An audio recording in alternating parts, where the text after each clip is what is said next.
ایک روایت یہ ہے کہ اس وقت مدینہ شریف کی آبادی 5000 کے آس پاس تھی. اس میں عورتیں بھی تھیں، بچے بھی تھے، بوڑھے بھی تھے، بیمار بھی تھے.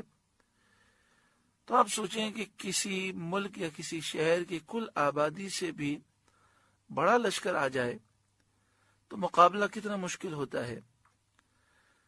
تو مدینہ شریف کی آبادی سے دگنی یا اس سے بھی زائد فوج کافروں کی مدینہ شریف کی سرحد پر آ گئی.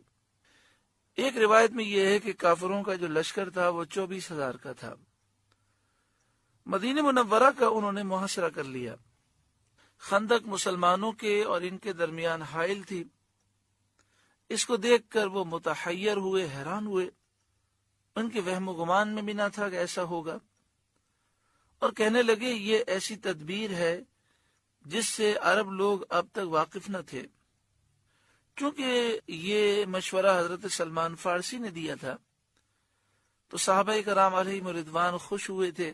جب خندق وہ کھود رہے تھے تو اس موقع پر انہوں نے یہ کہا، مہاجرین نے کہا کہ سلمان ہم سے ہیں، انصار نے کہا سلمان ہم سے ہیں. حالانکہ سلمان فارسی تھے، اجمی تھے، لیکن صحابہ کرام خوش ہو کر کہنے لگے. تو نبی اکرم صلی اللہ علیہ وآلہ وسلم نے حضرت سلمان فارسی کو یہ اعزاز دیا کہ آپ نے فرمایا سلمان منا اہل البیت، سلمان ہم میں سے ہیں، اہل بیت سے ہیں. تو حضرت سلمان فارسی کا اہل بیت میں شمار ہوتا ہے.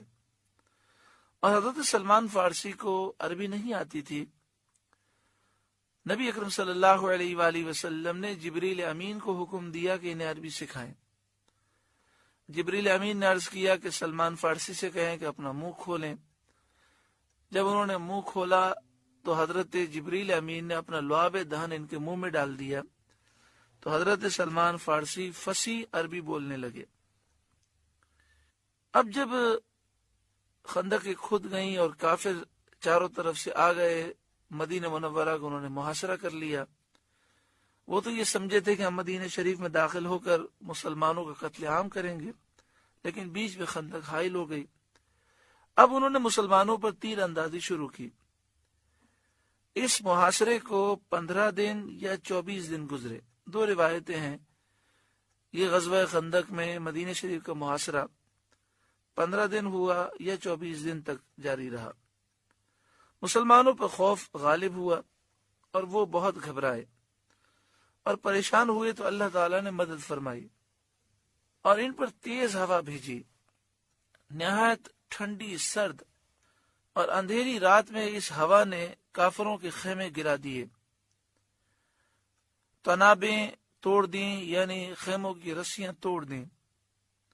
کھونٹے رسی باندھنے کے جو کیل ہوتے ہیں وہ ہوا نے اکھاڑ دیے. ہانڈیاں الٹ دیں، آدمی زمین پر گرنے لگے. اور اللہ تعالی نے فرشتے بھیج دیے جنہوں نے کفار کو لرزا دیا، ان کے دلوں میں دہشت ڈال دی. مگر اس جنگ میں فرشتوں نے قتال نہیں کیا، یعنی حملہ نہیں کیا.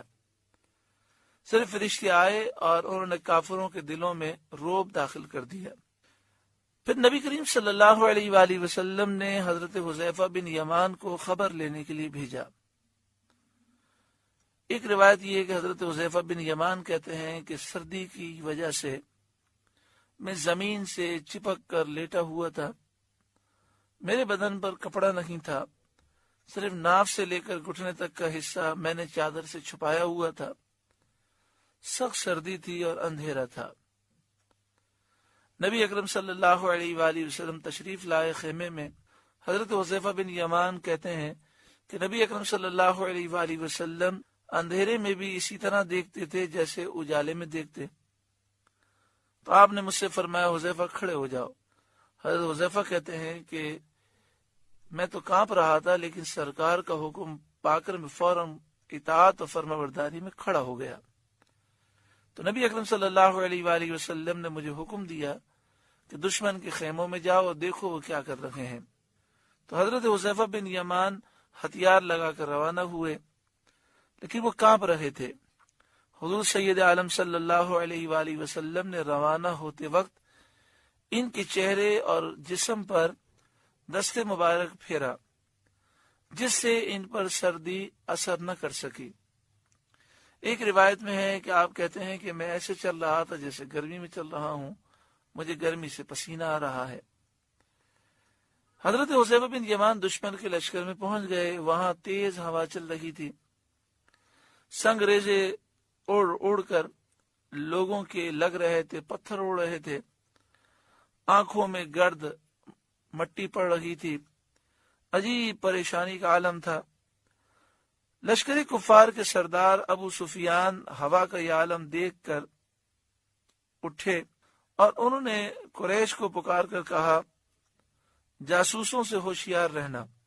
حضرت حذیفہ بن یمان نے جب دیکھا کہ بالکل اندھیرا ہے، کسی کو کسی کا ہاتھ بھی نظر نہیں آ رہا، لیکن ابو سفیان کی آواز کو انہوں نے پہچان لیا۔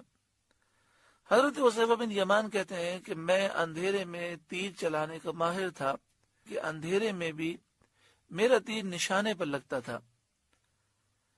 تو آپ کہتے ہیں کہ میں نے تیر کمان پر رکھا اور تیر چلانے لگا، اور میں نے کہا یہ بڑا اچھا موقع ہے، ایک ہی تیر میں ابو سفیان کا خاتمہ ہو جائے گا اور کافروں کا اتنا بڑا سردار مارا جائے گا۔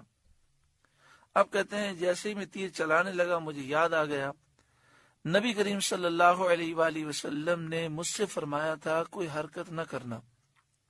اب ایک طرف عقل کا تقاضا یہ تھا کہ اتنا بڑا کام ہو جائے گا، اور دوسری طرف عشق کا تقاضا یہ تھا کہ حضور نے جو فرمایا ہے وہی کرنا ہے۔ تو آپ کہتے ہیں کہ میں نے تیر واپس رکھ دیا۔ تو انہوں نے قریش کو پکار کے کہا، جاسوسوں سے ہوشیار رہنا، ہر شخص اپنے برابر والے کو دیکھ لے۔ یہ اعلان ہونے کے بعد ہر ایک شخص نے اپنے برابر والے کو ٹٹولنا شروع کیا۔ حضرت حذیفہ بن یمان رضی اللہ تعالیٰ عنہ نے دانائی اور سمجھداری سے اپنے سیدھے شخص کا ہاتھ پکڑ کے پوچھا، تو کون ہے؟ وہ گھبرا گیا، اس نے کہا میں فلاں بن فلاں ہوں، اور اتنی اس پر گھبراہٹ طاری ہوئی کہ حضرت حذیفہ بن یمان سے وہ پوچھنا ہی بھول گیا کہ آپ کون ہیں۔ اس کے بعد ابو سفیان نے کہا، اے گروہ قریش، تم ٹھہرنے کے مقام پر نہیں ہو، یہ مقام ٹھہرنے کے قابل نہیں ہے۔ گھوڑے اور اونٹ ہلاک ہو چکے، بنو قریظہ کی یہودی اپنے وعدے سے عہد سے پھر گئے۔ یعنی انہوں نے کہا تھا کہ وہ مدینہ شریف کے اندر سے حملہ کریں گے مسلمانوں پر، لیکن انہوں نے حملہ بھی نہیں کیا، ہمارا ساتھ نہیں دیا، اور ہمیں ان کی طرف سے اندیشہ ناک خبریں پہنچی ہیں۔ ہوا نے جو حال کیا ہے وہ تم دیکھ ہی رہے ہو، بس اب یہاں سے کوچ کر دو، میں کوچ کرتا ہوں۔ ابو سفیان یہ کہہ کر اپنی اونٹنی پر سوار ہو گئے۔ گھبراہٹ کے مارے اونٹنی کا ایک پاؤں جو بندھا ہوا تھا اسے کھولنا بھول گئے۔ اب اونٹنی چل نہیں پا رہی تھی، وہ اونٹنی کو مار رہے تھے، لیکن اتنی گھبراہٹ تھی ان پر کہ انہیں یاد ہی نہ رہا کہ اونٹنی کا پاؤں بندھا ہوا ہے۔ اور لشکر میں الرحیل الرحیل یعنی کوچ کوچ کا شور مچ گیا، ہر کوئی کہہ رہا تھا بھاگو بھاگو۔